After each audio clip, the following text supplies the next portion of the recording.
पावे अमली कटे ना जोड़ ली, फिर पावे अमली कटे ना जोड़ ली। Hey guys, welcome back to my new reaction video. So कल हमने चेक करा था कोक स्टूडियो पाकिस्तान का ओ यारा पे रिएक्शन, ठीक है ना। सो आज रिएक्शन करने वाले हैं मैजिकल जर्नी ऑफ ओ यारा। सो हम देखते हैं, वीडियो को लाइक कर देना। आई थिंक अगर हम लास्ट कोई 2-3 साल की बात करें, उसमें अगर कोई कुछ स्टैंड आउट आर्टिस्ट्स की बात करें ना, तो Abdul Hanan has been one of them. अच्छा, one of these days he just sent me a voice note, कोई 1 मिनट का था। ना बताऊं इन सवालों कब से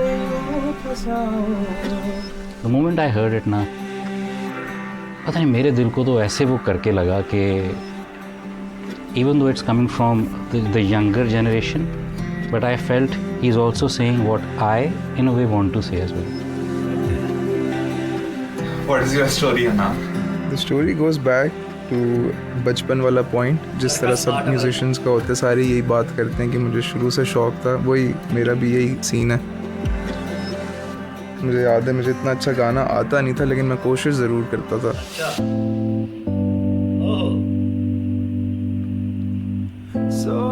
एक दो कवर्स भी किए बड़े हॉरिबल किस्म के शुरू में।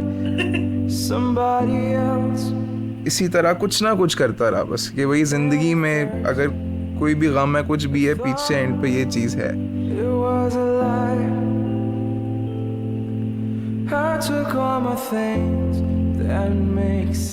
ये मेरी लाइफ का एक सेफ्टी नेट है। कोई आतिफ असलम की एल्बम आई है, वो सुन के कहाँ इमेजिन करना है कि जी मैं परफॉर्म कर रहा हूँ, बहुत फार फेच्ड लगता था, लेकिन पता नहीं क्यों एक वो थी फीलिंग कि शायद यू नो मे बी ये हो सकता है। सही था।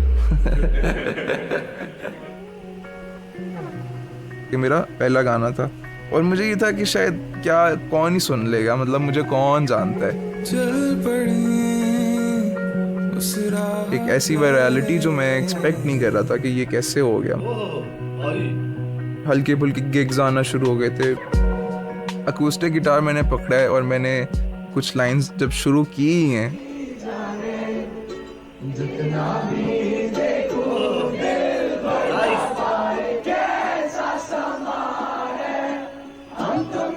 पीछे से आगे तक गूंज आई है आवाज़ों की मुझे, और सब गा रहे थे, तो मैं तो बीच में रुक ही गया। मैंने कहा यार आप लोग ही गा लो।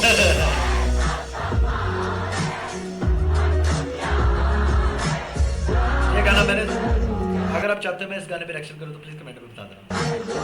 शो ये वाला गाना।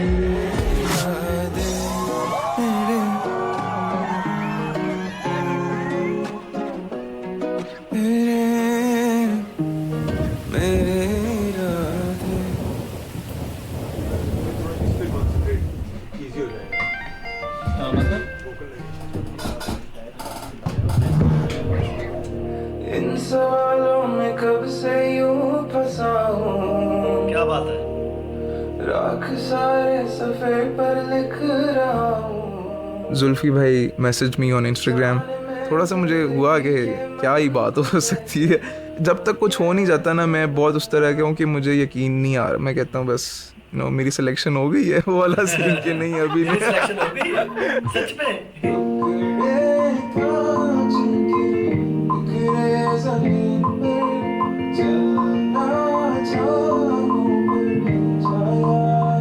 I feel he is very true to his own self, और एक पाकिस्तानियत है उसकी मेलोडी में, जो कि आपको आपका 90s का भी म्यूजिक, और उसकी मेलोडी में, उसकी राइटिंग में वो एक पॉइंट है, ऑलरेडी नॉस्टैल्जिया एग्जिस्ट करती है।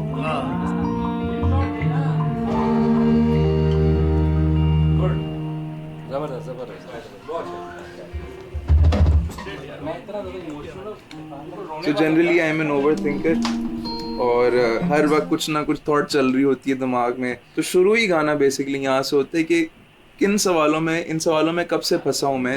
आपके लिए कभी कभी वो सफोकेटिंग हो जाता है, हो सकता है। बट मुझे ये समझ आ गई कि इस बात का कोई रिस्पॉन्स भी होना चाहिए। तो बताओ तुम्हारे दिमाग में भी क्या है, मैं भी सोच रहा हूँ। फिर हमने ब्रेनस्टॉर्मिंग करनी शुरू की और एकदम से ही स्माइल्ड, कहते एक मेरे जहन में नाम आ रहा है। मैंने कहा कौन? कहते जाफर काविश। जाफर एंड माज, एंड इनके बैंड का नाम है Kavish, like everyone knows it. Jafar और मैं हमेशा से सेम स्कूल में थे। मुझे याद है उसी साल बेस्ट फ्रेंड्स हो गए थे और उसी साल हमने अपनी म्यूज़िक जर्नी भी इन अ वे स्टार्ट कर ही दी थी।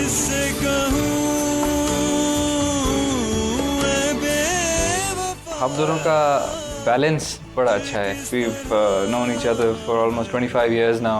आप जब किसी को इतना अरसा जानते हैं तो फिर you know the person even before the person says anything. आपको पता है वो फील क्या कर रहा है। बिल्कुल।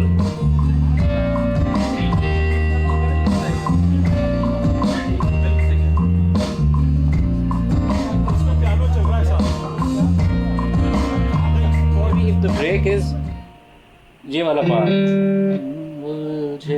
अभी हम सोच रहे हैं कि वहाँ ब्रेक होनी चाहिए।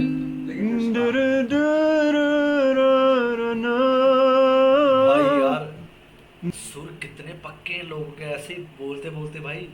टुकड़े कांच के यहाँ से अगर हम ग्रूव वापस लें the same way may be totally doesn't kill the moment also और बिल्कुल ही अब्रप्टली शुरू भी नहीं हो जाता। सही है just to hear it out कि क्या फीलिंग आती है। Not had any kind of formal training of singing कभी भी। अम्मी से मैंने कभी सीखा नहीं है बट क्योंकि उनको देखा बहुत था तो उनसे ऑब्वियसली कॉन्वर्सेशंस बहुत रही सारी चीज़ के ऊपर, बात बहुत होती थी।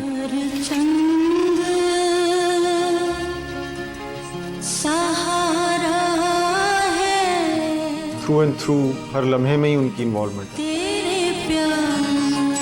जो भी हम हैं इस वक्त like I think it is because of her because we saw her and we learned from her, adapted her ways.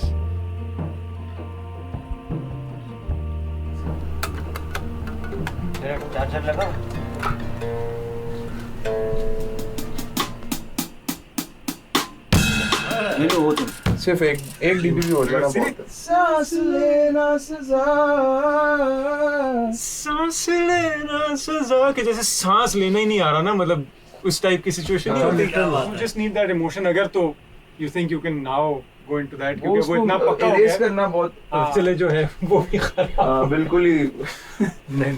The first step in the song was this jam session where everybody just kind of played live. So when you do get these live recordings and you get to play with that, it's like a whole new super exciting feeling. I'm somebody who has always made music that's kind of more electronically leaning, but with this one I really got to kind of experiment with this more kind of organic sound palette.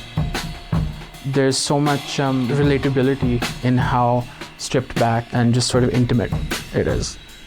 Going to be a lot of people who's like 3 a.m. headphones in dark room kind of listening, like it's one of those songs. जब lyrics मैंने सुने it was somehow a reminder of that time जो मैं खुद गुजार के आ चुका हूँ कि जिसमें यार आपको समझ नहीं आ रहा, you're confused, you're looking for answers and you can't find them. Things don't change. जिंदगी की ऊंच नीच नहीं बदलती, वो ख़त्म नहीं हो जाती। द बॉटम लाइन भी इस गाने के लिए हमारी यही थी कि बिल्कुल किसी को ये नहीं बताना कि सब ठीक हो जाएगा। So he's not saying कि कोई ऐसा रिजॉल्व है जिसमें सब ठीक हो जाएगा। He's not saying that. He's saying तू संभल जाएगा। So it's up to us. How we absorb it, how we accept it, maybe how we surrender to it sometimes, and how we embrace it. तो उसी में ये वाले lyrics but वो किस तरह आए मैं भी नहीं जानता। वो बस बैठे बैठे एक ही दिन में आई थिंक होना होता तो ऐसे होता। इस गाने को किधर लेके जाना था टुवर्ड्स द एंड वो एक डिस्कशन हमारा तकरीबन 2 महीने से चल रहा है। We just couldn't conclude it. तो बिकॉज उसने नहीं होना था तो वो बात कहीं नहीं गई और जब एक चीज़ होनी थी it just took a couple of hours. तो मेलोडी मैंने अगले दिन ही जाकर जुल्फी भाई को सुनाई and he really liked it.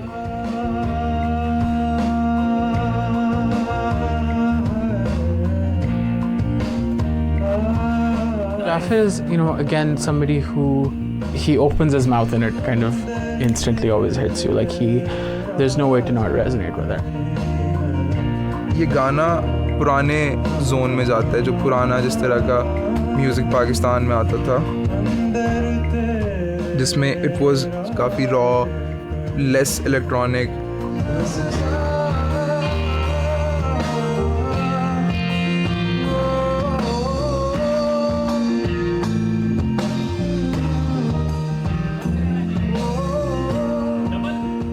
गाने से बढ़ के फिर आपके लिए एक जर्नी बन जाती है ट्रांसफॉर्मेशनल। और लोगों के लिए भी वही बाय द वे मैटर करता है।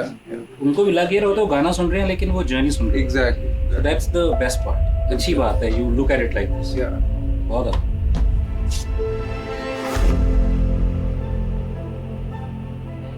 भाई कितनी मेहनत है यार इन लोगों की, है ना। एज एन आर्टिस्ट, मतलब इंट्रोवर्ट आर्टिस्ट जो होता है वो कैसे एक्सप्लेन करता है, वो एक्सप्रेस कर सकता है अपने आर्ट के थ्रू, और वही कोशिश की है हमने। एक इंट्रोवर्ट इंसान एक पब्लिक प्लेस में कैसा फील करता है, उसको एक स्पेस चाहिए कि वो कहीं जाए, कहीं बैठे, अपने आप से बातें कर सके, और वो एक ऐसी जगह पर पहुंच जाता है जहाँ पे दो वेज हैं, तो वो देखता है कि एक तरफ बहुत हैपनिंग्स हैं और एक तरफ देखता है कि बड़ा सुकून है। He selects his own path जो आइसोलेशन वाली है, so that he can sort his thoughts। हम सबको किसी को फॉलो करने की ज़रूरत नहीं है, हम अगर अपने दिल को फॉलो करें विद टाइम हम चीज़ों को अंडरस्टैंड कर जाएंगे। तो ये इस चीज़ को रखते हुए हम लोगों ने इस पूरी वर्ल्ड को डिज़ाइन किया था। तो fantasy kind of a world, जिसमें हम लोगों ने थोड़ी सी एक चीज़ ये भी इनकॉर्पोरेट करने की कोशिश की है कि अगर पाकिस्तान में एक आर्ट स्ट्रीट हो तो वो किस तरह की लग सकती है। क्या बात है। पाकिस्तान है जो बड़ा एक्सप्रेसिव सा है, बड़ा आर्टिस्टिक सा है, वो चीज़ें अपनी कल्चरल चीज़ों को हम हाईलाइट कर सकें थ्रू आउट।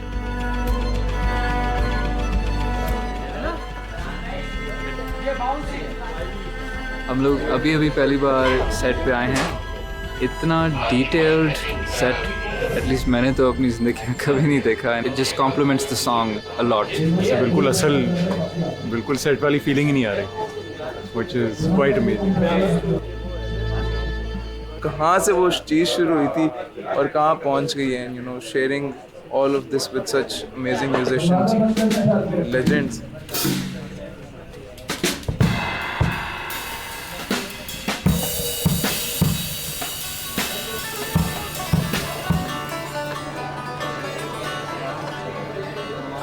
मैंने ऐसा देखा नहीं इंस्ट्रूमेंट कभी यार। तो मुझे गाना बहुत अच्छा लगा है, हन्नान से मैं बहुत इंस्पायर्ड हूँ, और अगर ये लोग मुझे इस गाने में नहीं रखते तो मैंने लटक जाना था कपड़ों पे कि भाई मुझे बजाना है इस गाने में।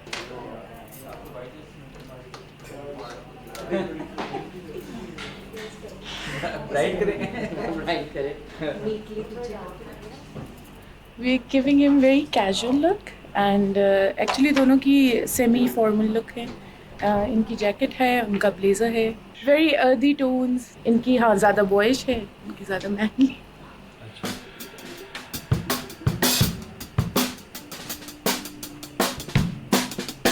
नाइस।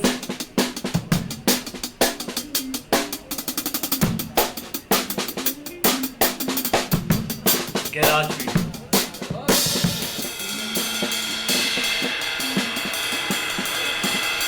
एक चीज की डिटेल है भाई। नाइस नाइस, बहुत अच्छे। ये लड़का भुवन बाम लग रहा है ना। It's an opportunity to make love the language, make art the language, और उसके थ्रू हम मिल के ना we can bring the change. बस दैट चेंज, वो जो काइंडनेस ले आए, वो चेंज जो नफरत ख़त्म कर दे, वो वाला चेंज। और वो ऐसे ही होना है, आर्ट के थ्रू होना है, प्यार के थ्रू होना है। बिल्कुल।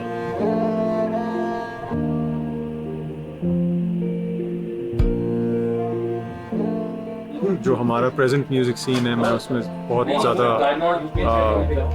इन नहीं हूँ कि क्या हो रहा है और क्या नहीं। तो with the passage of time ज़िंदगी की थोड़ी सी मार भी जब पड़ती है ना, तो उसके बाद यू रियलाइज दैट जिस चीज़ ने जब होना है और जैसे होना है उसने वैसे ही होना है।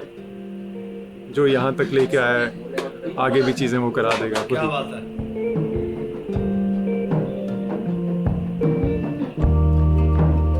मैंने अपने आप में जो वो था ना, ओवर थिंक करके अपने आप को, सेल्फ डाउट, उस सेल्फ डाउट से मैंने अपने आप को बहुत हद तक निकाल दिया है। मुझे लगता है कि ये गाना मेरे लिए सिर्फ गाना नहीं है, ये मेरे लिए भी ट्रांसफॉर्मेशन है। ये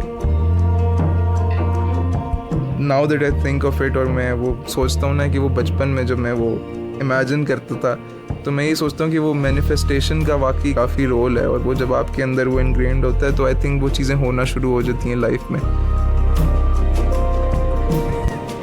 गाने का नैरेटिव ही ऐसे बना कि वो एट द एंड एक थेरेपी सी है जो मैं भी फील करता हूँ। And I hope and I feel कि ये सारे फील कर लें, तो सबको ना सुकून मिल जाएगा, सब कुछ ज़रूर समझ जाएंगे।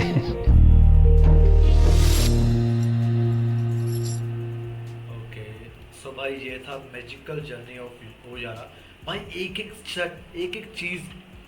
एक सेट पे जो चीज़ पड़ी है भाई, उस पे भाई क्या इन्होंने डिटेलिंग करी है, जो म्यूज़िक बनाया है उस पे भाई, जो गाना गाया है, लिरिक्स पे एक चीज़ भाई, कितने पॉजिटिव चीज़ें हैं यार देखने को मिलती हैं ना यार। जो म्यूज़िक है ना बहुत प्योर है भाई, बहुत प्योर है, चाहे कहीं का भी हो, बांग्लादेश का हो, पाकिस्तान का हो, इंडिया का हो, किसी का भी हो भाई, किसी के देश का हो, बहुत प्योर है भाई, इसमें कोई मिलावट नहीं है, म्यूज़िक में कोई मिलावट नहीं है।